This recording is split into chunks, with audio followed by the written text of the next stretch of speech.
प्रस्तुत प्रवचन श्रीमान क्रतुदास जी अधिकारी द्वारा विषय आनंद की खोज दिवस 3 पर विष्णु गार्डन दिल्ली में दिया गया है। मेरी वाणी प्रभुपाद की, कृष्ण की वाणी है। ये दोनों के बिना और हम इस्कॉन के भक्त, कोई भी भक्त कुछ नहीं बोल सकते। उसको बोलते हैं नो गैम्बलिंग, स्पेक्यूलेशन नहीं, तर्क नहीं, तर्क वितर्क नहीं, यथारूप। तो आइए सब यथारूप, इस्कॉन में सब यथावत, तर्क नहीं, स्पेक्यूलेशन नहीं। उसको एक 4 नियम में से एक नियम है नो गैम्बलिंग। का अर्थ है कि स्पेक्यूलेशन नहीं, का अर्थ है कि भगवान की वाणी और प्रभुपाद की वाणी, बस कृष्ण की वाणी और प्रभुपाद की वाणी, उसके बिना और कुछ हम नहीं बोल सकते और आपको भी बोलना नहीं चाहिए। अगर आपकी झड़प से प्रगति, आध्यात्मिक जीवन में बहुत गतिशील प्रगति चाहते हो तो इन दोनों के बिना और कुछ बोलना नहीं चाहिए, न सुनना चाहिए। पीरियड, पीरियड का अर्थ है फुल स्टॉप, का अर्थ है पूर्ण विराम, स्टॉप। वहाँ यहाँ बक स्टॉप्स हियर, इंग्लिश में बोलते हैं कि buck stop at Krishna and Prabhupada. का अर्थ है कि सारा समाधान यहाँ रुक जाता है। वो क्या कहते हैं दोनों, गुरु और कृष्ण, प्रभुपाद और कृष्ण।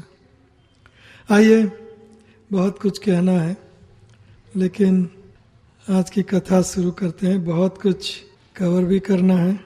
तो कल हमने शास्त्र, साधु और गुरु का प्रमाण लेके भगवान कौन है, ईश्वर परेश कौन है, परमात्मा कौन है, उनको डिफाइन, परिभाषा करने का प्रयत्न किया।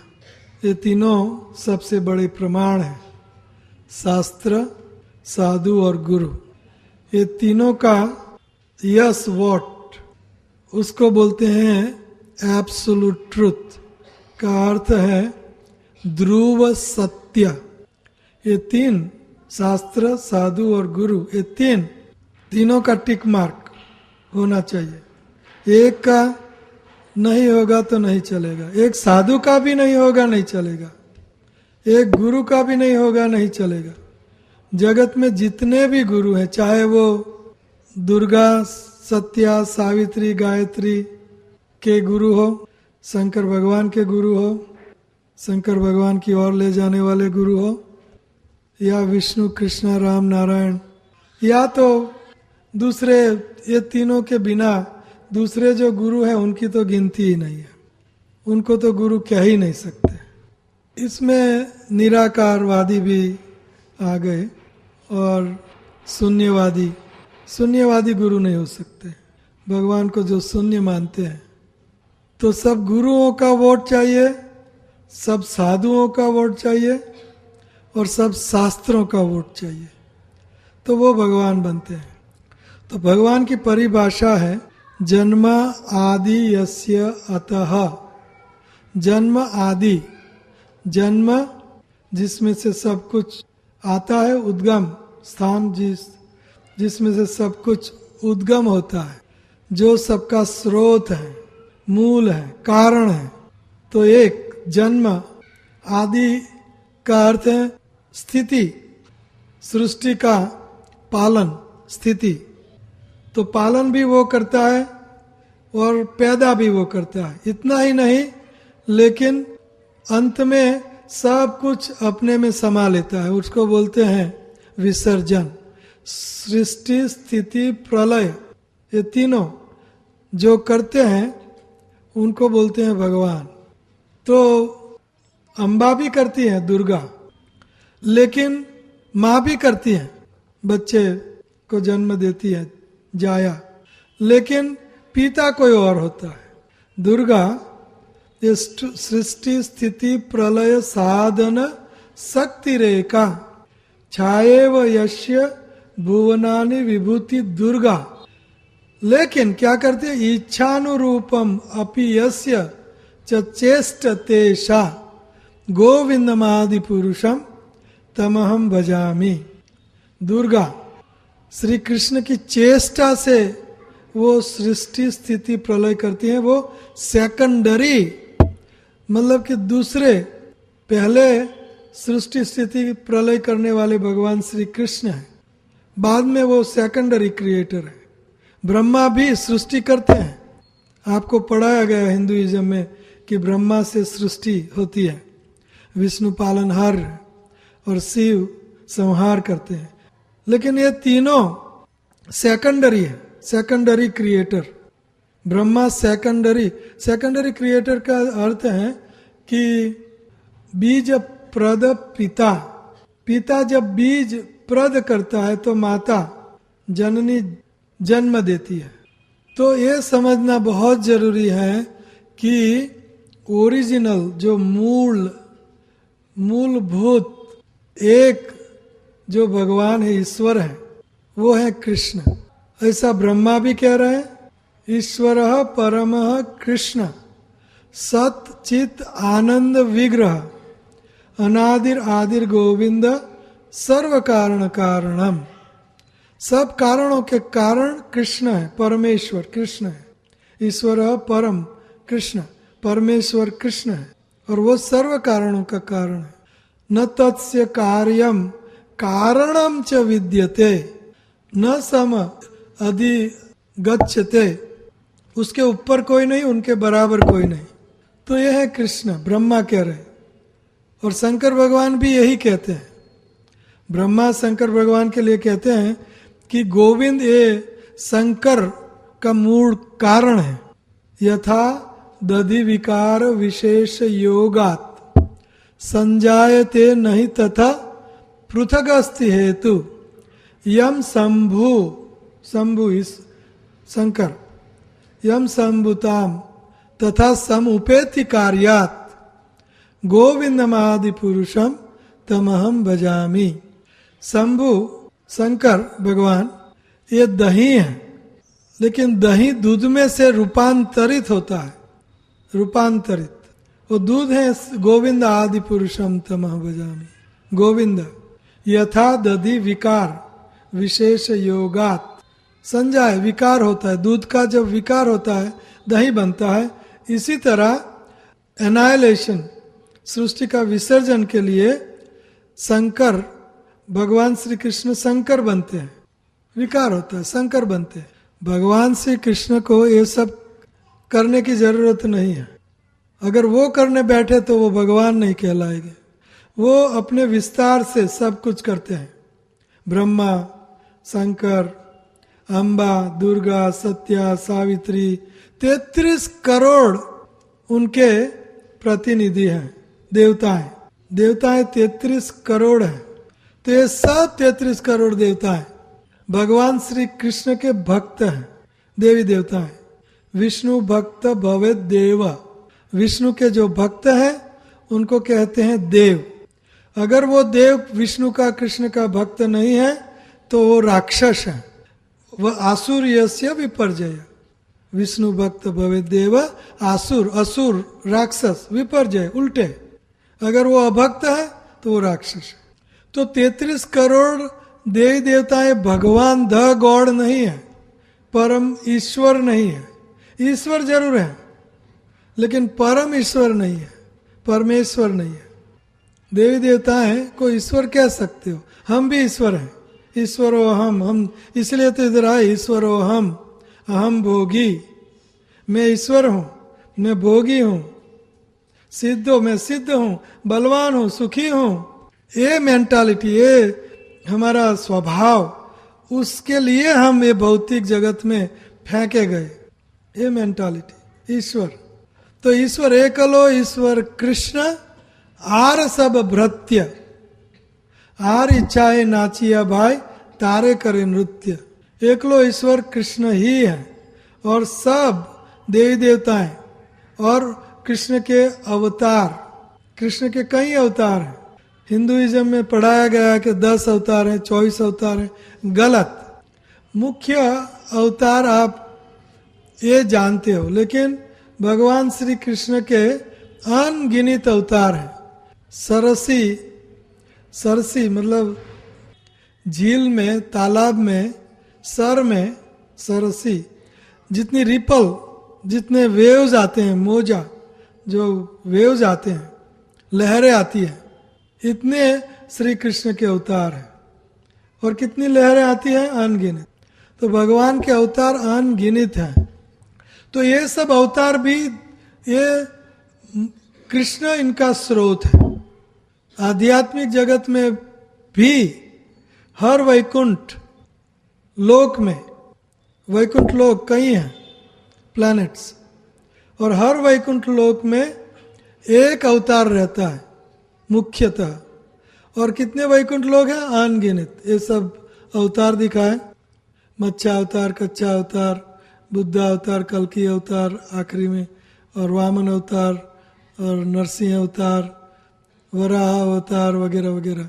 तो इतने ही अवतार नहीं है, अनगिनत अवतार। ये सब अवतार श्री कृष्ण में से आते हैं। भागवत का 3 अध्याय पहले स्कंद का, इसमें लिखा एते च अंश कला पुंसा कृष्णस्तु भगवान स्वयं।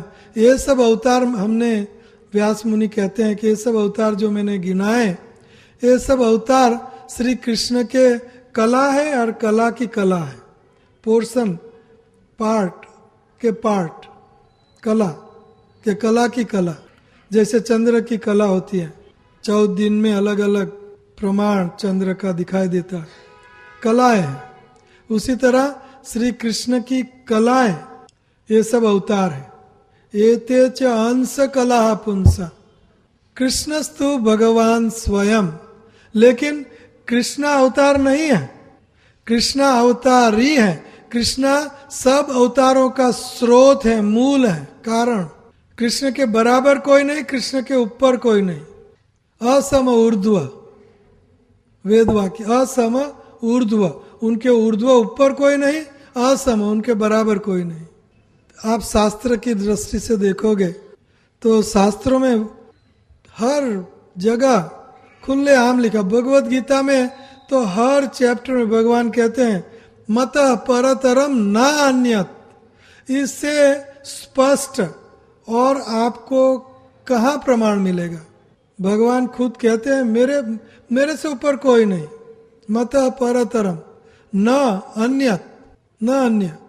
तो वो भागवत में भी शुरुआत में ये भगवान श्री कृष्ण को भगवान एस्टैब्लिश किया गया, स्थापित कि भगवान है, वो कृष्ण है। और पहले दूसरे अध्याय में कहते वासुदेव परावेदा, वासुदेव परामका, वासुदेव परम योगा, वासुदेव पराक्रिया। भागवत में 1.2.28 वासुदेव परम ज्ञानम, वासुदेव परम तप, वासुदेव परम धर्मो, वासुदेव परम गति। और गीता में कह दिया कि वासुदेव सर्वम इति स महात्मा सुदुर्लभ। जो वासुदेव श्री कृष्ण को सब कुछ समझता है, सबका स्रोत समझता है, ये महात्मा दुर्लभ होते हैं।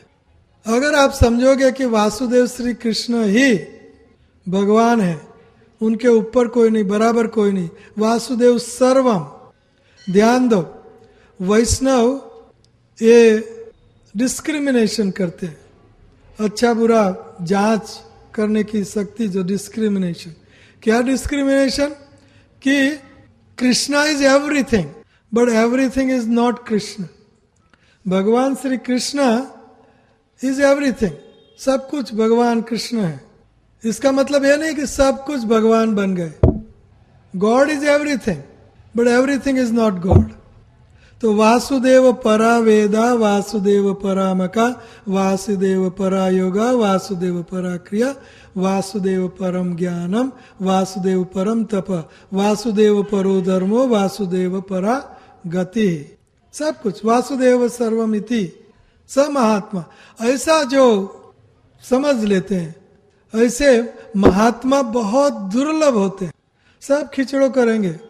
एक क्षणिक सुख के लिए अनेक देवी देवताओं की उपासना कर लेंगे, और भौतिक, आध्यात्मिक नहीं, क्षणिक भौतिक चीजों के लिए कई देव देवताओं की उपासना करें। इसलिए आप लोगों के घर में, मंदिर में देखोगे तो एक मूर्ति नहीं, एक चित्र नहीं, दो चित्र नहीं, कतार लगी होगी। सब कतार, सारी 33 करोड़ देवताओं की कतार श्री कृष्ण में है। कृष्ण का पिक्चर, सब कुछ आ गया। ऐसा नहीं हम कुछ बाकात रखें, कुछ हम छोड़ देंगे, लेकिन आपके 100 पिक्चर में 33 करोड़ छोड़ दिए आपने। लेकिन कृष्ण, राम, नारायण, विष्णु एक ही चीज है। ये सब विष्णु तत्व, ये भगवान है, द गॉड, विष्णु तत्व कृष्ण। विष्णु के भी स्रोत कृष्ण है। हमारे हिंदुइज्म में सिखाया जाता है कि कृष्ण विष्णु का अवतार है। नहीं, कहाँ लिखा है ऐसा? कोई जगह लिखा हो बताओ। लेकिन मैं ये बता सकता हूं कि विष्णु एक कृष्ण के अवतार है। वो मैं भागवत में आपको खुलेआम दिखा सकता हूं। पहले ही भागवत में पहले ही एस्टैब्लिश किया, कहा गया। दूसरे अध्याय में पहले 3 श्लोक, दूसरे अध्याय में विष्णु, ये कृष्ण में से विष्णु कैसे आविर्भूत होते हैं, क्यों होते हैं? कर्णोदक्षय विष्णु, ये कर्णोदक्षय विष्णु है। कृष्ण है ना, स्रोत है इसका। कर्णोदक्षय विष्णु, जिनके शरीर में से सारे अनगिनित भौतिक ब्रह्मांड उत्पत्ति होती है, और ये ब्रह्मांड में फिर से विष्णु, ये कर्णोदक्षय विष्णु का विस्तार, जिसको गर्भोदक्षय विष्णु कहते हैं। गर्भोदक्षय विष्णु, तो ये गर्भोदक्षय विष्णु एक ब्रह्मांड के ये आत्मा है, और कर्णोदक्षय विष्णु सब ब्रह्मांड की आत्मा है। और क्षीरोदक्षय विष्णु जो क्षीर सागर में रहते हैं, गर्भोदक्षय विष्णु गर्भोदक समुद्र में, और कर्णोदक्षय विष्णु कर्णोदक समुद्र में रहते हैं। क्यों ये समुद्र में रहते हैं? भगवान श्री कृष्ण की सेवा के लिए। भगवान श्री कृष्ण का ये पुरुष अवतार है, पुरुष होते हैं। ब्रह्मांड में ये गर्भोदक्षय विष्णु गर्भोदक समुद्र में, और उनकी नाभि कमल में से ये कमल निकलता है। ये ब्रह्मा, ये कमल है, ये टॉप मोस्ट स्वर्ग है, सबसे ऊंचा स्वर्ग ये है। और उसके नीचे तपलोक, उसके नीचे जनलोक, ये सब लोक है। ये सारे ऊपर वाले लोगों को हम कहते हैं स्वर्ग लोक। तो पृथ्वी से ऊपर तुरंत राक्षसों का लोक है, जिसको स्वलोक बोलते हैं। राक्षस लोग ऊपर रहते हैं, और राक्षसों के ऊपर ये स्वर्ग लोक जो हम जाना चाहते हैं, इंद्र का लोक, ये स्वर्ग लोक है। उनके ऊपर इंद्रलोक और भूलोक, भूवर लोक, जनलोक, तपलोक एंड सत्यलोक, जहाँ ब्रह्मा, और ये सूर्य चंद्र है। और ये सूर्य चंद्र और ये ऊपर, पृथ्वी से ऊपर, ये दोनों हैं। इसलिए पाताल लोग, ये नीचे पाताल लोग हैं, वहाँ उनका प्रकाश नहीं जाता, इसलिए अंधकार वाले लोग हैं। तो ये अतल, वितल, सुतल, रसातल, पाताल, और पाताल के नजदीक बाजू में पितृलोक, जहाँ लोग जाना चाहते हैं, पितृव्रता, पितृलोक, और नर्क लोग, इनके पाताल के नजदीक ये नर्क लोग हैं। तो ये सब सृष्टि आती है कहाँ से? हर ब्रह्मांड में है। गर्भोदक्षय विष्णु हर ब्रह्मांड में एक ब्रह्मा। तो जितने ब्रह्मांड इतने ब्रह्मा, विष्णु, महेश। और कितने ब्रह्मांड? अनगिनित। जो कारणोदक्षय विष्णु हैं, वो जितने ब्रह्मांड पैदा करते हैं, इतने ब्रह्मांड में इतने ब्रह्मा, विष्णु, महेश, इनको बोलते हैं गुणा अवतार। इनका स्रोत है कृष्ण। ये तीनों को बोलते हैं गुणा अवतार, और इनका स्रोत भी कृष्ण है। तो ये है भगवान श्री कृष्ण की परिभाषा, जिनमें से सब कुछ आता है, जिनमें सब कुछ समाता है, जिनकी स्थिति पालन करते हैं। कृष्ण कहते हैं भगवद गीता में, अहम सर्वस्य प्रभवो मतः सर्वम प्रवर्तते इति मत्वा भजन्ते माम बुधा भाव समन्विता।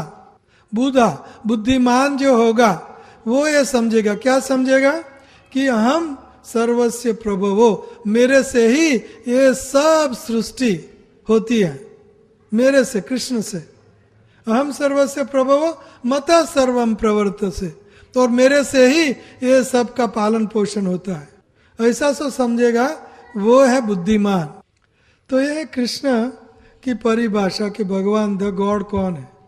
भगवान का एजुकेशन आपको स्कूल में जाना होगा, इस्कॉन स्कूल में, तभी आपका काम होगा एजुकेशन। नहीं तो फिर पंडित जी ने कहा, पंडित जी खुद नहीं जानते हैं और हमने सुना, और अंधा गथा अंधगिय उपमाना, एक अंधा दूसरे अंधे के पीछे, और नरक में ठेलम ठेला, लालची चेला, लोभी गुरु लालची चेला, दोनों का नरक में ठेलम ठेला। पंडित जी ऐसा नहीं, ज्ञान लो, ये सब हम आपको यहाँ ज्ञान देते हैं शास्त्रों में से, ऐसा नहीं कि मनमानी, ठेलम ठेला नहीं चाहिए। हम कई घंटा कथा कर सकते हैं क्योंकि ये नग्न सत्य है, ये ध्रुव सत्य है, शास्त्र युक्त है, इसीलिए। तो आइए थोड़ा आगे बढ़ते हैं। तो उससे पहले आज आगे बढ़ते पहले अच्छे लोगों को बुरा क्यों होता है ये टॉपिक ले लेते हैं। वैसे तो मैंने ले ही लिया है, लेकिन मैं कहना भूल गया। जो कर्म की थियरी मैंने कही थी, कर्म, तो जैसा कर्म करोगे उसके मुताबिक आपको सब कुछ मिलता है। तो पिछले गत जन्मों में आपने क्या कर्म किया, वो अभी आपको, आप चाहे ये जन्म में अच्छे हो, लेकिन गत जन्मों में आपने बहुत गंदा काम किया तो उसका फल अभी मिल रहा है। और वैसे सोचा जाए तो ये भौतिक संसार में कोई अच्छा नहीं है, कोई अच्छा नहीं। हम बुरे हैं इसलिए तो यहाँ आए। अच्छे जो लोग हैं वो भगवान श्री कृष्ण के आध्यात्मिक जगत में, भगवान श्री कृष्ण के लोक में, गोलोक वृंदावन, वैकुंठ लोक, शिवलोक, कैलाश, ब्रह्म ज्योति, विरजा की उस और विरजा जो करुणोदक्ष विष्णु अभी हमने बात की थी, कारण समुद्र की उस पार सब अच्छे लोग हैं। यहाँ सब गंदे, सब गंदे। कोई भी किसी को भी आप साधु नहीं कह सकते हैं, साधु, लेकिन आप गिन सकते हो भारत में कि साधुओं को आप गिन सकते हो कि कितने साधु हैं, कितने अच्छे लोग हैं, ये गिन सकते हो। तो दूसरे देशों की तो बात ही क्या करनी। दूसरे देशों में तो गंदगी का कोई अंत नहीं है। पहले तो शराब और मीट, बाद में इलिसिट सेक्स गलियों में, बाद में आगे शराब, तो सब illicit sex, gambling, meat eating and intoxication खुलेआम। तो वहाँ तो ये शुरुआत वहाँ से होती है, बाद में सबको काटना और ये तो चलता ही चलता है। भारत में कुछ सैनिटी है, सैनिटी का अर्थ है कुछ पवित्रता है अभी भी, लेकिन वो भी आप गिन सकते हो। करोड़ों में एक, मनुष्यानाम सहस्त्रेषु कश्चिद अतिथि सिद्धये यतताम अपि सिद्धानाम कश्चिन माम वेत्ति तत्वतः। कश्चिन, करोड़ों में कश्चिन आपको मिलेगा कि ये सज्जन है, ये साधु है। साधुओं में भी आपको कोई साधु मिलेंगे, ऐसा नहीं कि सब साधु साधु है, ऐसा भी नहीं है। कलयुग में राक्षस लोग, कहा है भागवत में, राक्षस लोग, कपटी लोग साधु बन के आएंगे और प्रचार करना जैसे वैसे प्रचार कर दे, उल्टा सिल्टा। भागवत के 12 स्कंद में लिखा है। तो अच्छे लोगों को बुरा क्यों होता है? पहले तो अच्छा कौन है? यहाँ इच्छा द्वेष, कृष्ण का इच्छा द्वेष किया और कृष्ण की competition, God's competitor and God बनना, गॉड एंड गॉड्स कॉम्पिटिटर हमें बनना है। गॉड का कॉम्पिटिटर का अर्थ प्रतिस्पर्धी। भगवान श्री कृष्ण के हम प्रतिस्पर्धी बनना चाहते हैं, स्पर्धा करना चाहते हैं उनसे, और भगवान बनना चाहते हैं, इसलिए तो यहाँ आए। तो हमारा मगज तो गंदा है, हमारी चेतना गंदी है। क्या गंदगी है? कि हम अकेला तू भगवान क्यों, मैं भी भगवान हूं, ये गंदगी है। और भगवान का द्वेष किया, ये गंदगी है। सब चीज से भगवान चला लेते हैं, लेकिन द्वेष, निंदा, चुगली, ये हम भगवान के मत्सरता, भगवान के धाम में नहीं ले जा सकते। मत्सरता, निर्मत्सरो परो, मत्सरता यहां छोड़नी होगी। काम, क्रोध, लोभ, मोह, मद वहां तक चलेगा, लेकिन मत्सरता, तो यहां अच्छा लोग कौन से, किसको आप अच्छा लोग कहोगे? अच्छा लोग की परिभाषा में कहता हूं, इसमें कितने लोग आते हैं। परिभाषा अच्छे लोग की ये है, यस्यास्ति भक्ति भगवती अकिंचना सर्वै गुणै समासते सुरा हराव भक्तस्य कुतो महद गुना स्वरूपेण धावतो बहि। ये अच्छे लोगों की परिभाषा है। यस्यास्ति बुद्धि, यस्यास्ति भक्ति, यस्य ईश कृष्ण की भक्ति, भगवती शुद्ध भक्ति, यस्यास्ति भक्ति भगवती अकिंचन, अकिंचन भगवान, अकिंचन भगवान की, अकिंचन भक्त भक्ति करता है, उनमें ही सारे देवी देवताओं के, सब 33 करोड़ देवी देवताओं के अच्छे गुण उसमें मौजूद होते हैं, सब देवी देवताओं के। और यस्यास्ति भक्ति भगवती अकिंचना सर्वै गुण ही समासते सुर, उनमें सारे देवी देवताओं के गुण हैं। लेकिन हराव भक्तस्य, हराव अभक्त, जो भक्त कृष्ण का भक्त नहीं है, देवी देवताओं का भक्त की बात नहीं है, वो गंदे हैं, बिल्कुल गंदे हैं। भगवान कहते हैं भगवत गीता में 4 बार कहा है, देवी देवताओं के भक्त, क्योंकि उनकी इच्छा गंदी होती है, उनकी इच्छाओं, भौतिक इच्छाएं, और भौतिक इच्छाओं में भी गंदी इच्छाएं। और देवी देवता भी बहुत कृपालु होते हैं, तो तथास्तु बेटे। हिरण्यकशिपु ब्रह्मा के भक्त है, सबसे बड़ा राक्षस, गंदा है हिरण्यकशिपु। रावण शंकर भगवान का सबसे बड़ा भक्त, ब्राह्मण था, फिर भी गंदा है। देवी देवताओं के भक्त भी अच्छे हो सकते हैं, लेकिन हराव भक्त से, यहां कहा गया है श्लोक में, हराव अभक्त, कृष्ण का जो भक्त नहीं है, देवी देवता भक्त है, हराव भक्त से कुतो महद गुना, कितना भी अच्छे अच्छे गुण क्यों ना हो, कंबल बांटता हो सर्दियों में, खाना बांटता हो, क्यों, कितने भी उनमें अच्छे गुण क्यों ना हो, लेकिन स्वरूपेण धावतो बहि, वो बाहर की सपाटी में, बाहर ही ये बाह्य अच्छा है, अंदर से अच्छा नहीं है। तो अच्छे लोगों को बुरा क्यों होता है, यहाँ विराम करते हैं। अच्छा है कौन? तो अच्छे लोगों को बुरा इसलिए होता है, चाहे वो अच्छा दिखाई दे, लेकिन गत जन्मों में उनने बहुत गंदा काम किया, तो वो गंदा कामों का फल अभी उनको मिल रहा है, इसलिए बुरा दिखाई दे रहा है। भक्त को लगता है कि उनको दुख है, लेकिन भक्त को कभी दुख नहीं हो सकता। लगता है मीरा को दुख है, लेकिन मीरा कहती है मुझे कोई दुख नहीं है, करना फकीरी और दिलगिरी, सदा मगन में रहना जी, कोई दिन गादी, कोई दिन तकिया, कोई दिन भौं पे सोना जी। भौं में सो रही तो दुख नहीं, उनके लिए कुछ दुख नहीं। भक्त ऐसे स्तर पर आ जाता है भक्त कि उनको आनंद, सुख के लिए, सुख के बिना और कुछ दिखाई नहीं दे। ये जीने की कला है, हर हालत में हम आनंदित रह सकते हैं, ये आज का विषय है, जीने की कला। आइए आगे थोड़ा सा बढ़ते हैं। तो आपको आध्यात्मिक जीवन में प्रगति करने के लिए एक वैष्णव शुद्ध भक्त गुरु की जरूरत है। गुरु, प्रभुपाद जी उदाहरण देते हैं कि आपको अगर कारपेंटरी, लकड़ी का मिस्त्री बनना है, तो क्या करना होगा?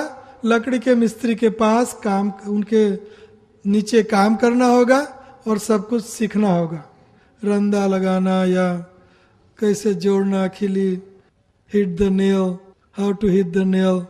तो आपको डॉक्टर एमबीबीएस बन गए, लेकिन एमबीबीएस बनने के बाद तुरंत आप डॉक्टर नहीं, प्रैक्टिस नहीं कर सकते।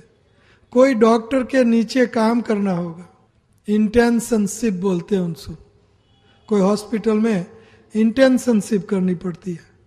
तो इसी तरह आध्यात्मिक जीवन में आपको कुछ सीखना है तो आपको कोई टीचर चाहिए।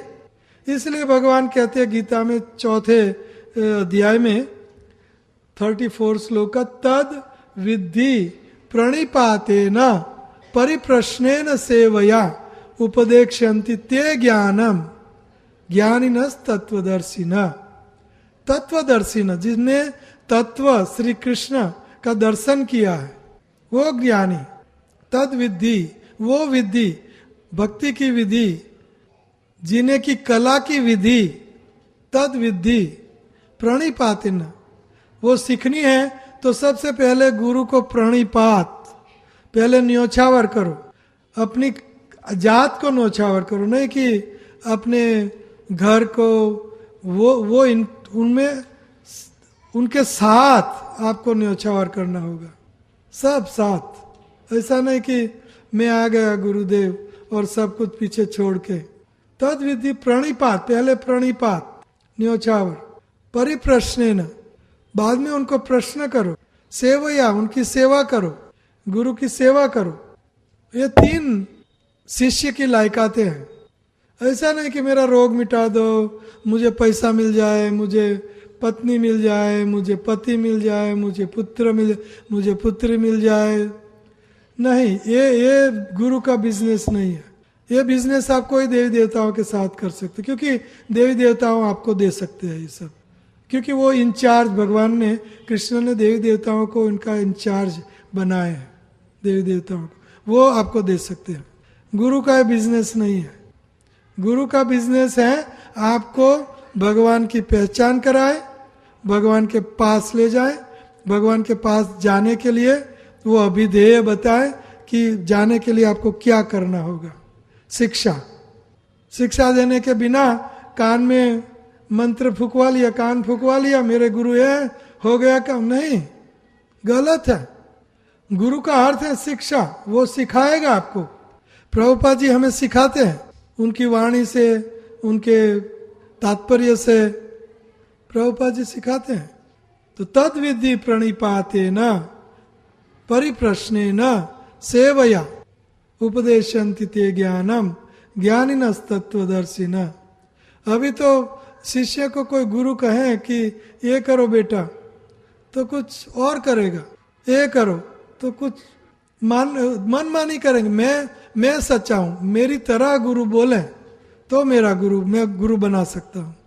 मैं जैसे चाहता हूं वैसे वो मुझे कहे करना, मुझे क्या करना चाहिए, मैं जैसे चाहता हूं वैसे कहें तो उनको गुरु बनाऊंगा। ये लायकात नहीं है। गुरु कहे उनके गुरु मुख पद्म वाक्य चित्ते ते करियाक्य। गुरु मुख का, गुरु के मुख कमल में से वाक्य जो भी निकला उनको चित्त में करियाक्य।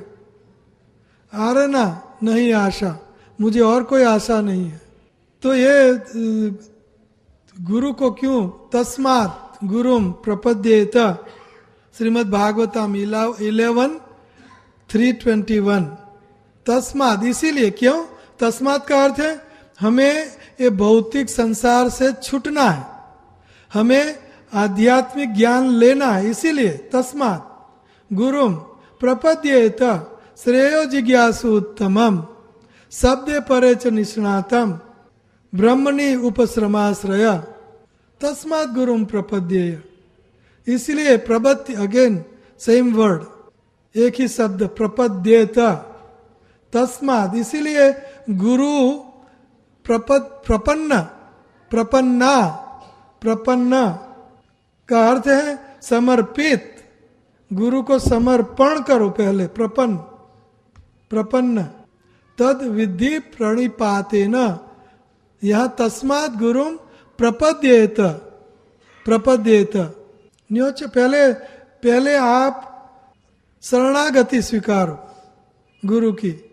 शिष्यास्तेहम त्याहिमाम त्वाम प्रपन्नम, यह शब्द हर जगह प्रपन्नम, भगवान श्री कृष्ण भी कहते अर्जुन को, नहीं अर्जुन भगवान को कहते हैं कि मैं आपका शिष्य हूं, मैं आपको प्रपन्न हूं और मुझे चाहे वो कर लो, आप ठुकराओ, मुझे पिटाई करो, मुझे कुछ भी करो, लेकिन गुरु अगर कुछ थोड़ा सा कटु वचन बोलेंगे आपके लिए, तुरंत ये गुरु नहीं है, मुझे ये गुरु नहीं चाहिए। गुरु इज राइट, हम राइट नहीं, शिष्य राइट नहीं, guru is right, Prabhupada is always right. प्रपन्न शब्द बहुत महत्वपूर्ण, हर श्लोक में प्रपन्न शब्द आता है, बहुत महत्वपूर्ण शब्द है। तस्मात् गुरुम प्रपद्येत जिज्ञासु श्रेय उत्तम। जिज्ञासु इंक्विजिटिवनेस, ऐसा नहीं कि बुद्धू बन के जाए, जिज्ञासा करो, ऐसा क्यों, मैं यहाँ क्यों आया, मैं कौन हूं, तो जिज्ञासा करो। अहम ब्रह्मास्मि, जिज्ञासा।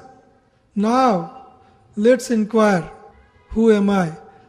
अथा तो नाउ, अभी जब हम ये मनुष्य जन्म में आए, अथा तो ब्रह्म जिज्ञासा, ब्रह्म की जिज्ञासा करनी चाहिए।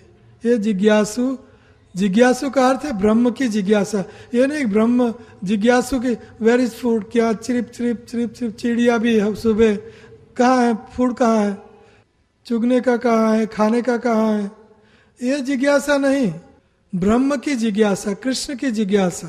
तस्मात् गुरुम प्रपद्येत श्रेयो जिज्ञासु उत्तमम सद्य परे च निष्णातम। और गुरु की परिभाषा इसमें कही कि सद्य परे, गुरु ये शास्त्रों में निपुण होना चाहिए, गुरु ये शास्त्रों का निचोड़ समझता, उसको ज्ञान होना चाहिए, ऐसा उनके अंदर शक्ति होनी चाहिए कि लोगों को समझाएं और वो तुरंत लोग समझ जाएं। इसको बोलते हैं, क्या लिखा है इधर स्क्रिप्चर्स में, deliberation and is able to convince others. शास्त्रों में निष्णात होना चाहिए, शास्त्रों का अर्क निचोड़, तर्क, शास्त्रों का दर्शन उनको पक्का पता होना चाहिए, और बाद में दूसरों को कन्विंस अदर, दूसरों को समझाए कि ये सत्य है, ये असत्य है, शास्त्र युक्त समझाए, convince, able to convince others of this conclusion of the Vedas. Conclusion, शास्त्रों का जो कंक्लूजन है, शास्त्रों का निचोड़ है, वो दूसरों को समझा सके। Such great personalities who have taken shelter of the supreme personality of Godhead, leaving aside all material consideration, should be understood to be a bona fide spiritual master. ये bona fide मतलब कि परंपरा एवं परंपरा प्राप्तिम, गुरु परंपरा में होना चाहिए, इसको bona fide बोलते हैं। bona fide मतलब प्रामाणित गुरु, सबसे प्रामाणित गुरु होना चाहिए। गुरु परमा एवं परंपरा, श्री कृष्ण से शुरू हुई जो परंपरा है उसमें गुरु होना चाहिए, वैष्णव गुरु होना चाहिए। तो आचार्यवान पुरुषा वेदा, आचार्यवान जो आचार्य जिनने गुरु बनाए वही वेद को जान सकता है। आचार्यवान पुरुषा वेदा तद विज्ञार्थम स गुरुम एव अभिगच्छेत समित पाणि श्रोत्रियम ब्रह्मनिष्ठम उपाश्रयम। समित प्राणी श्रोत्रियम, समित मतलब कि गुरु के पास जाओ तो उनके लिए कुछ लेके जाओ, उनकी सेवा के लिए। समित लकड़ी, हवन करने के लिए कुछ भी। समित पाणि श्रोत्रियम, और गुरु श्रोत्रियम होना चाहिए, उनके गुरु से सुनना चाहिए, उनको उनके गुरु से ज्ञान लिया हुआ चाहिए। श्रोत्रियम, और ब्रह्म में निष्ठ होना चाहिए, श्री कृष्ण में निष्ठ होना चाहिए गुरु। ऐसा नहीं कि सारा दिन कुछ करता रहे और जब उपदेश दे तब नहीं, उनका सारा जीवन, उनकी दिनचर्या सब कुछ देखना चाहिए। 24 घंटा कृष्ण में रत होना चाहिए गुरु, कृष्ण में कृष्णमय होना चाहिए गुरु। 24 घंटा उनका जीवन, सुबह से उठे रात निंद्रा तक कृष्णमय जीवन। समित पानी सोत्रियम ब्रह्मनिष्ठम, कृष्ण में निष्ठ। तो ये है मुंडक उपनिषद का है 1-12। और गुरु कौन बन सकता है, गुरु कौन है, इनकी परिभाषा हम कर रहे हैं। चैतन्य महाप्रभु कहते हैं सीसी मध्य 8:128, क्या कहते हैं कि कौन गुरु बन सकता है? किबा विप्र किबा न्यासी शूद्र कहने नहीं, यही कृष्ण तत्ववेत्ता से ही गुरु है। किबा विप्र, वो विप्र है, ब्राह्मण है, किबा विप्र किबा न्यासी सन्यासी है, शूद्र कहने नहीं, या तो शूद्र है नीच जाति है, डजंट मैटर, कोई फर्क नहीं पड़ता, कोई भी गुरु बन सकता है। किबा न्यासी शूद्र कहने नहीं, यही कृष्ण। सन्यासी ही गुरु बन सकते, ऐसा नहीं। किबा विप्र किबा शूद्र, शूद्र भी क्यों ना हो, गृहस्थ क्यों ना हो, ज्यादातर तो गृहस्थ ही गुरु है। हमारे शास्त्रों में देखोगे ब्रह्मा शिव जनको वगैरह वगैरह कहीं। तो किबा विप्र किबा न्यासी शूद्र कहने न है, यही कृष्ण तत्ववेत्ता, जो कृष्ण का विज्ञान जानता है, जो कृष्ण को सही जानता है, कृष्ण का तत्व जानता है, यही कृष्ण तत्ववेत्ता। कृष्ण का तत्व जानना का मतलब कृष्ण ही पूर्ण पुरुषोत्तम परमेश्वर, सबका स्रोत भगवान है और उसमें से सब कुछ आता है। ये कृष्ण तत्ववेत्ता, मैंने समझा है कृष्ण के बारे में। कृष्ण तत्व है, सही गुरु है, वो गुरु बन सकता है। पद्म पुराण में कहा है सट कर्म निपुणो विप्रो मंत्र तंत्र विशारद अवैष्णवो गुरु न स्यात् वैष्णवो स्वपचो गुरु। सट कर्म, 6 कर्मों में निपुण विप्र भी क्यों ना हो, ब्राह्मण भी क्यों ना हो, 60 कर्मों में पठन पाठन यजन याजन दान पतिक्रिया वगैरह वगैरह 60 कर्मों में निपुण विप्र भी गुरु नहीं बन सकता अगर वो अवैष्णव है, वो कृष्ण भक्त नहीं है, तो वो ब्राह्मण भी गुरु नहीं बन सकता। अवैष्णवो सत्कर्म निपुणो विप्रो मंत्र तंत्र विशारद अवैष्णव गुरु न स्यात्, अवैष्णव गुरु नहीं बन सकता। वैष्णवो स्वपचो गुरु, अगर वैष्णव चाहे वो चांडाल भी क्यों ना हो, गृहस्थ या कोई किसी की बात नहीं, चंडाल की बात कर रहे हैं, चंडाल भी क्यों ना हो, लेकिन वो वैष्णव है, कृष्ण का विज्ञान जानता है, तो वो गुरु बन सकता। सूरदास के गुरु कौन थे, शिक्षा गुरु कौन थे? चिंतामणि वेश्या, वहां से उनकी आंख प्रकाशित हुई। तो ऐसा नहीं कि गुरु मतलब लंबी दाढ़ी होनी चाहिए, बड़े केश, मैटेड हेयर और सन्यास का भगवा, ऑरेंज क्लोथ्स एंड, ये परिभाषा नहीं है। कोई पूजा करता है हर रोज देवी देवताओं की, ये परिभाषा नहीं है। परिभाषा ये है, क्या परिभाषा है कि यही कृष्ण तत्ववेत्ता अर्थात अवैष्णव गुरु न स्यात् वैष्णव स्वपचो गुरु, वैष्णव होना चाहिए। अवैष्णव मुखद गिराद पुताम हरि कथामृतम श्रवणम नैव कर्तव्यम सर्प उच्छ्विष्ट यथापय। अवैष्णव से कथामृत पान नहीं करना चाहिए, कृष्ण की कथामृत का पान नहीं करना चाहिए। क्यों? क्यों कि वो लगती है कथा लेकिन कथा नहीं है, एक थोड़ा सा इधर उधर बोल दे और सब टीवी में जो आते हैं सब खिचड़ा करते हैं, आप मानोगे नहीं लेकिन सब करते हैं। कहते हैं कि कृष्ण यहाँ आते हैं, वो मनुष्य का शरीर धारण करके आते हैं और वो कृष्ण, ऐसा नहीं। भगवान श्री कृष्ण यहाँ आते हैं या तो आध्यात्मिक जगत में होते हैं, वही कृष्ण है। यहाँ मनुष्य जैसी लीला इसलिए करते हैं कि मनुष्य को वो आकर्षित करे, ऐसी सुंदर लीलाएं, जन्म लीला वगैरह करके। जन्म वाले बाल कृष्ण और 16 साल के कृष्ण में कोई, और आध्यात्मिक जगत में कृष्ण में कोई अंतर नहीं है। लेकिन लोग वैष्णव गुरु भी ये पढ़ाते हैं कि यहाँ जो कृष्ण है मनुष्य शरीर धारण करता है, नहीं, उनका देह हमेशा दिव्य है, सच्चिदानंद है। तो ये वैष्णव स्वपचो गुरु। तो ये गुरु जो है, एक कृष्ण क्या कहते हैं गुरु के बारे में? कृष्ण कहते हैं आचार्य माम विज्ञानियम नव मन्यत करहचित न मर्त्य बुद्धि असूयत सर्वदेव मयो गुरु। कृष्ण कहते हैं कि आचार्य माम विज्ञानियम, मैं और आचार्य को मेरा स्वरूप समझो, मैं हूं आचार्य। साक्षात हरित्वेन समस्त शास्त्र, गुरु ये साक्षात हरि है, कृष्ण कहते हैं। और विश्वनाथ चक्रवर्ती ठाकुर कहते हैं साक्षात हरित्वेन समस्त शास्त्र यस्य प्रसादाद भगवत प्रसादो। विश्वनाथ चक्रवर्ती ठाकुर कहते हैं गुरु की कृपा से श्री कृष्ण की कृपा मिलती है।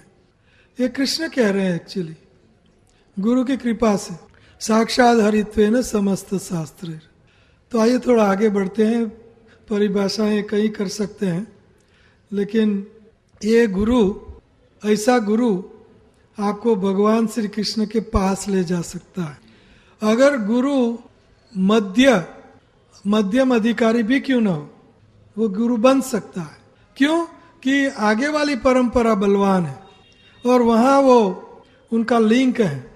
इसीलिए ऐसा गुरु जो वैष्णव है वो आपका कल्याण करके ही रहेगा। ये गुरु एवं परंपरा प्राप्ति। तो ये गुरु हमें खोजना है और खोज के प्रणिपात करना है। क्यों? कि हमें मनुष्य जीवन का एकमात्र परम चरम लक्ष्य है, वो हमें हासिल करना है। तो ये गुरु से सीखना होगा, कारपेंटर, डॉक्टर। तो प्रभुपाद जी ये हमारे शिक्षा गुरु हैं और ऐसे गुरु के पास जाके प्रणिपात करना है। तो ये बहुत बड़ा समाधान है कि आप ये मनुष्य जीवन आपको मिला है वो निष्फल न जाए। इसीलिए हमें ये विज्ञान तद विद्धि हमें जानना होगा। और जानने के लिए, क्योंकि अलग अलग गुरु आपको अलग अलग जगह ले जाएगा।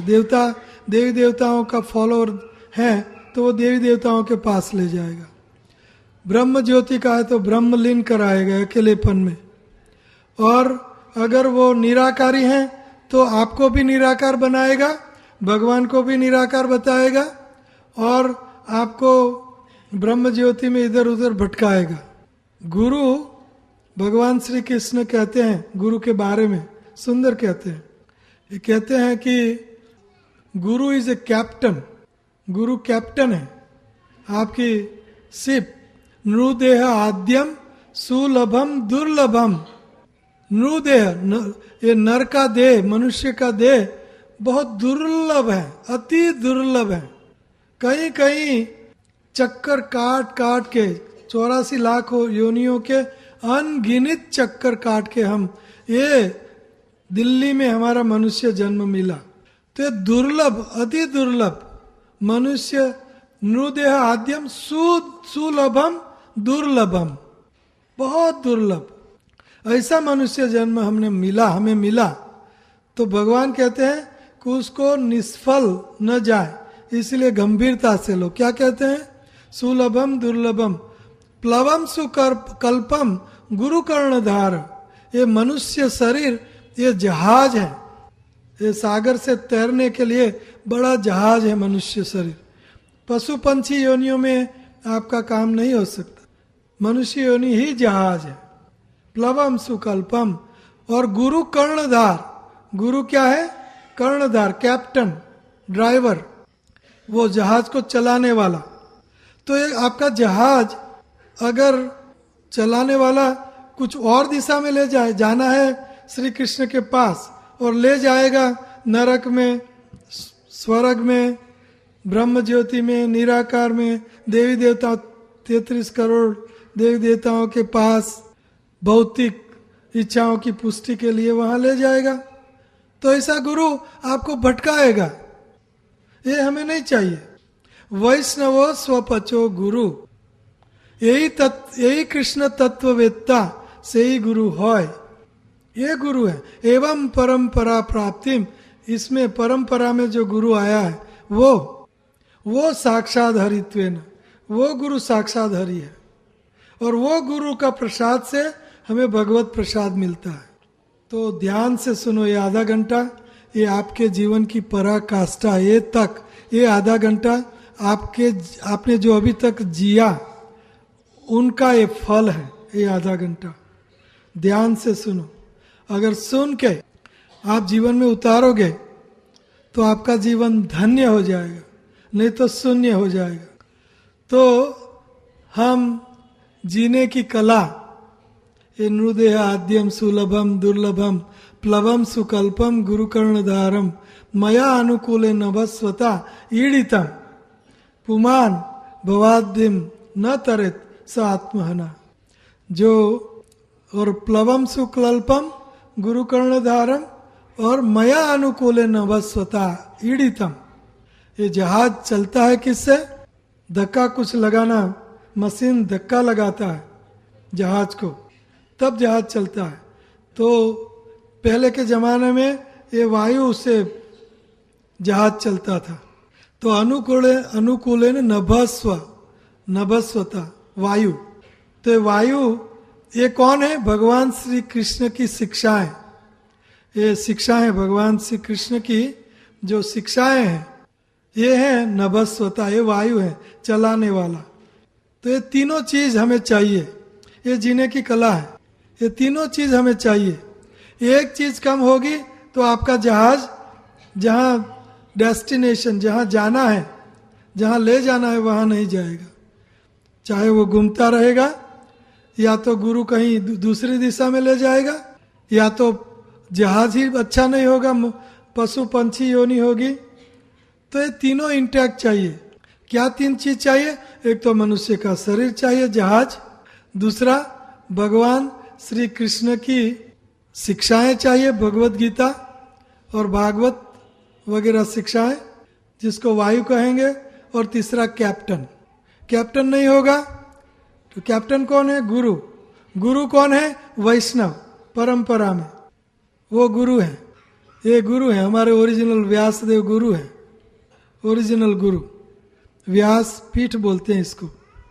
यहाँ बैठ के व्यासदेव के ही शब्द का उच्चारण किया जाता है, मनमानी नहीं। सब मनमानी करते हैं। हम चैलेंज देके बोलते हैं, क्यों? कि श्री कृष्ण का तत्व ही पता नहीं उन लोगों को। वैष्णव बड़े बड़े वृंदावन से भी निकल के प्रचार करते हैं। लोग कहते हैं ये जब कृष्ण इधर आते हैं तो मनुष्य शरीर धारण करके आते हैं, वहां कुछ और होता है। इसका मतलब ये नहीं।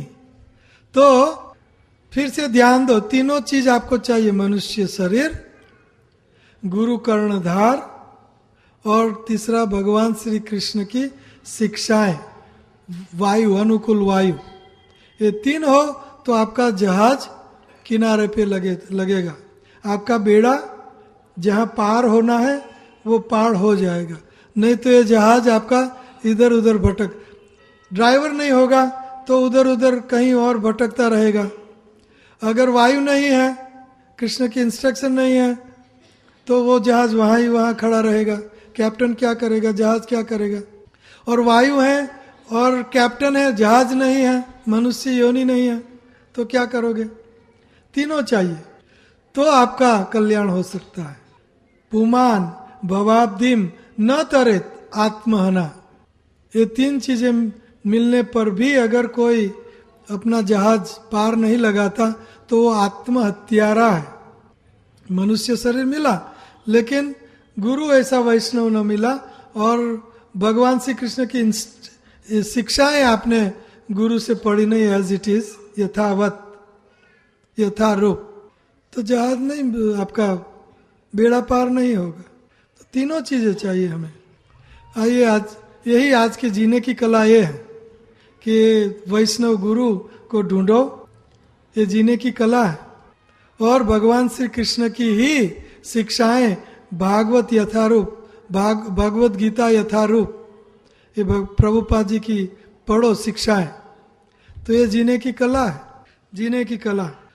तो जीने के लिए हमें चाहिए रोटी, कपड़ा, मकान, क्या करें? तो ये चाहिए, यस, लेकिन ये सब कुछ नहीं समझना चाहिए। धर्मस्य ही अपवर्गस्य, भागवत की शुरुआत होती है यहाँ, धर्मस्य ही अपवर्गस्य न अर्थो अर्थाय कल्पते, धर्मस्य एकांतस्य काम लाभायते स्मृता। जो धर्म से हम उपार्जन करते हैं, हमारी फैक्ट्री से, दुकान से, जॉब नौकरी से जो उपार्जन करते हैं, वो उपार्जन का एक मात्र अर्थ है। वो क्या अर्थ है? कि इनसे हमारा अपवर्ग भगवत धाम जाना, भगवान का प्रेम, श्री कृष्ण का प्रेम हमारे हृदय में जागृत करने के लिए ये धन का उपयोग करना है। लेकिन ये हम धन का उपयोग क्या करते हैं? कर्मी बन के, हमारी इंद्रिय तृप्ति के लिए धन का उपयोग। तो ये रोटी, कपड़ा, मकान हमें जरूर चाहिए, लेकिन उसके साथ हमारी चेतना, हमारा कॉन्शियसनेस, चेतना कैसी होनी चाहिए? Simple living and high thinking, simple, सरल, बिल्कुल सरल और सादा। सिंपल को क्या बोलोगे? सादा, बिल्कुल सही हिंदी है मेरी। सादा जीवन, सिंपल, सरल, सादा जीवन। चाहे आप करोड़पति भी क्यों ना हो, चाहे आप बिल्कुल कुछ खाने पीने का भी क्यों ना हो, फिर भी आप बहुत सुंदर जीवन जी सकते हो। हमारे सठ गोस्वामी हमारा उदाहरण है। उनके पास करोड़ों खरबजों में संपत्ति थी। एक, मैं अतिशयोक्ति नहीं कह रहा हूं, करोड़ों खरबजों संपत्ति छोड़ छाड़ के बिल्कुल वृंदावन में एक कंथा और कोपिन का अर्थ है लंगोटी, और कंथा का अर्थ है टूटी फूटी गुदड़ी, दो बस। तो इससे तो आप सबकी हालत बहुत अच्छी है। तो आप सब बहुत अच्छा जी सकते हो अगर जीने की कला। बीच में एक कोपिन और कंठा और करोड़ रुपयों के बीच में क्या आता है? हमारा लोभ, काम, लस्टी डिजायर्स, काम, क्रोध, लोभ, मोह, मत्सर्य, लोभ, स्पेशली लोभ, इतना है इतना चाहूंगा, इतना शत्रु मारा, इतना धन इकट्ठा किया, कल इतना धन इकट्ठा होगा, ये लोभ है। तो जीने की कला का अर्थ यह है कि हम सिंपल, बिल्कुल सिंपल, सरल जीना है हमें। नो कॉम्प्लिकेटेड, कॉम्प्लिकेशन करने की जरूरत नहीं है। You should cut your coat according to your body. English में प्रोवर्ब है कि हमारा जैसा शरीर वैसा हमारा कोट कट करते हैं, कोट का माप। ऐसा नहीं कि हमारा शरीर बहुत बड़ा है और कोट छोटा है, ऐसा नहीं। हमारा जो मीन्स है, जितना भी हमें मिलता है, 8 घंटे में आपको जो भी भगवान चाहे वो देते हैं, उतने में संतुष्टि, संतोष। ये संतोष 3 चीजों में संतोष करना चाहिए। स्त्री में संतोष करना चाहिए, अपनी पत्नी में, और धन में संतोष करना चाहिए, खान पान में संतोष करना चाहिए, नहीं कि खाते रहें। संतोष त्रिषु कर्तव्यम, और संतोष 3 में संतोष नहीं करना चाहिए। एक तो भक्ति में कि मैं बहुत बड़ा भक्त बन गया, बस संतोष, मैं, मेरे जैसा कोई भक्त नहीं, मेरी भक्ति की पराकाष्ठा है, नहीं, भक्ति में संतोष नहीं करना चाहिए। दान में संतोष नहीं करना चाहिए, मैंने बहुत दान किया, दान करते रहो जितनी आपके बस में है। संतोष, 1 रुपया हो उसके ऊपर 1.25 लाख रुपये का संतोष रखो, तो आपके पास ऑटोमेटिक 1.25 लाख रुपया आ गए। खाली मेंटल एडजस्टमेंट, आपके स्वभाव को, मन को, बुद्धि को एडजस्ट करनी है कि मेरे पास 1 रुपया है लेकिन वो 1.25 लाख है, तो आप आप लखपति करोड़पति बन गए, लखपति बन गए। ये जीने की कला है। अगर आपको ये सब नहीं होगा तो भक्ति में आप आगे नहीं बढ़ सकोगे। इसीलिए ये सब्जेक्ट यहाँ लिया गया है। भक्ति में आगे बढ़ने के लिए आपको आपका जीवन बैलेंस करना होगा। बैलेंस आध्यात्मिक और भौतिक जीवन को ऐसे बैलेंस करो कि आप आध्यात्मिक में हर रोज आगे बढ़ो। अगर भौतिक जीवन में बैलेंस नहीं होगा तो नहीं चलेगा। 16 घंटा मुझे और चाहिए, 16 घंटा काम, 16 घंटा काम। ज्यादा काम करने से, ज्यादा दुकान खोलने से ज्यादा प्रॉफिट नहीं, 1-2% ज्यादा आपको कमाई मिलेगी, बस, इससे ज्यादा नहीं होता। 8 घंटा भगवान ने तय किया है, बाकी का भगवान के लिए समय, श्री कृष्ण के लिए। भगवान का मतलब श्री कृष्ण के लिए। भगवान को देना होगा, आपके नसीब, आपके भाग्य में होगा तो 8 घंटे में आपको मिल जाएगा जितना, और नहीं आपके भाग्य में है तो 8 घंटा कड़ी मजदूरी गधा करता है, कड़ी मजदूरी करता है, लेकिन उनको अंत में वो डिंडलिंग कैरेट होता है, वो कैरेट भी गधा के आगे धोबी कैरेट लटकाता है 1 फुट आगे, और गधा इससे चलता रहता है कि मुझे 1 स्टेप आगे लूंगा, मैं 1 कदम आगे लूंगा तो मुझको ये गाजर खाने को मिल जाएगा। तो वो चलता रहता है सारा दिन 12 घंटा धोबी उनको चलाता रहता है, और दिन के अंत में वो धोबी वो गाजर को लेके अपने खिस्से में डाल देता है, और दूसरे दिन वही गाजर वो लटका देता है। गाजर भी नहीं मिलता है गधे को, ये गधा है, और ये ढेलता रहता है गाजर। ये गाजर देखता है आंख फाड़ के, मुझे मिल जाएगा, लेकिन गाजर मिलता नहीं। अंत में वो खिस्से में रख लेता है और दूसरे दिन वही गाजर लटका देता है। तो मिलना है, मिल जाएगा आपको, ऐसा गधा मजूरी करने की जरूरत नहीं है। हरे कृष्णा कृष्णा कृष्णा हरे हरे, हरे राम राम राम हरे हरे। तो जीवन को balance, simple living and high thinking.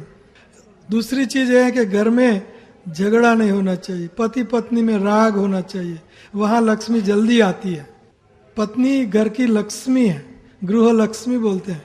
मजाक नहीं कर रहा हूं, शास्त्र युक्त बात कर रहा हूं, हंसने की बिल्कुल बात नहीं।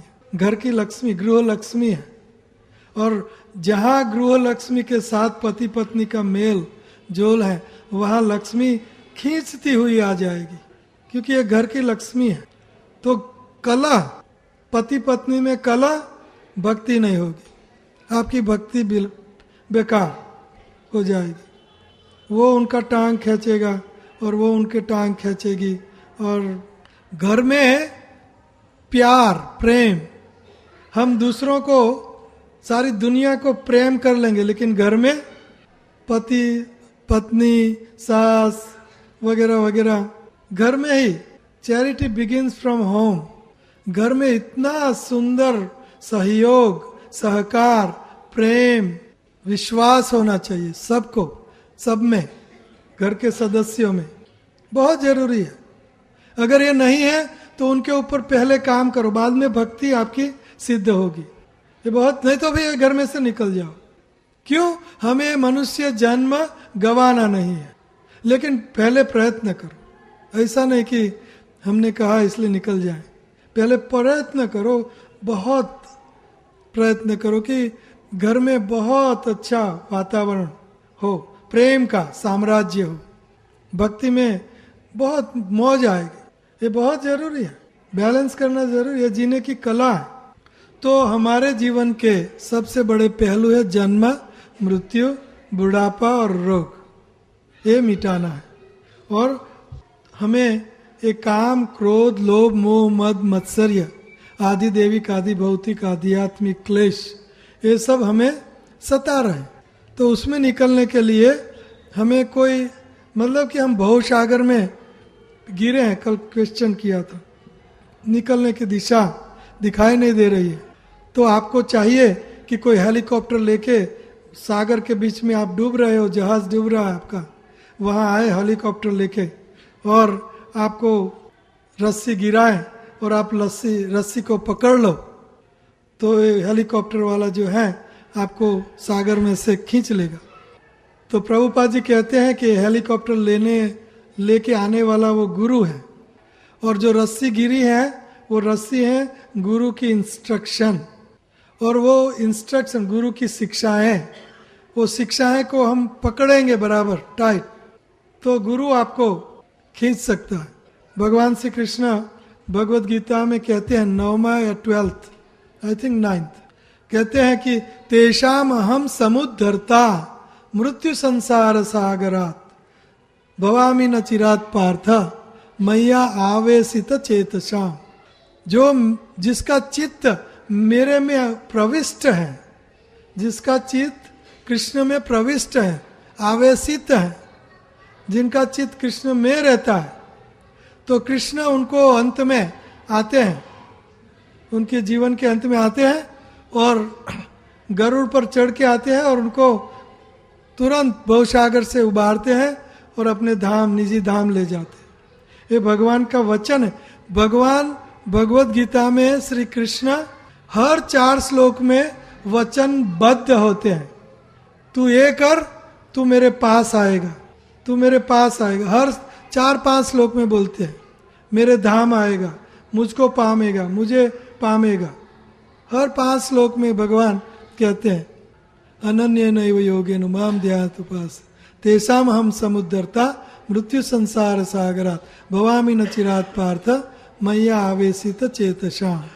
तो भगवान वचनबद्ध है। भगवान में चित्त रखो, भगवान आएंगे। भगवान कोई जड़ नहीं है। भगवान आपका चित्त उनकी फ्रीक्वेंसी में मिल गया, तुरंत भगवान समझेंगे इनने मुझे बुलाया, और करोड़ एक साथ में बुलाएंगे, करोड़ जगह भगवान जा सकते। ऐसा नहीं कि भगवान श्री कृष्ण सीमित है। जन्म मृत्यु जरा व्याधि वगैरह से बचने के लिए हमें क्या करना पड़ेगा? श्री कृष्ण का प्रेम हमें जागृत करना होगा। नित्य सिद्ध कृष्ण प्रेम साव्य करुणय श्रवण आदि शुद्ध चित्ते करे उदय। तो ये श्री कृष्ण का प्रेम हमारे हृदय में स्थापित है, अभी है, लेकिन सोया हुआ है, डॉर्मेट अवस्था में सोया हुआ प्रेम है।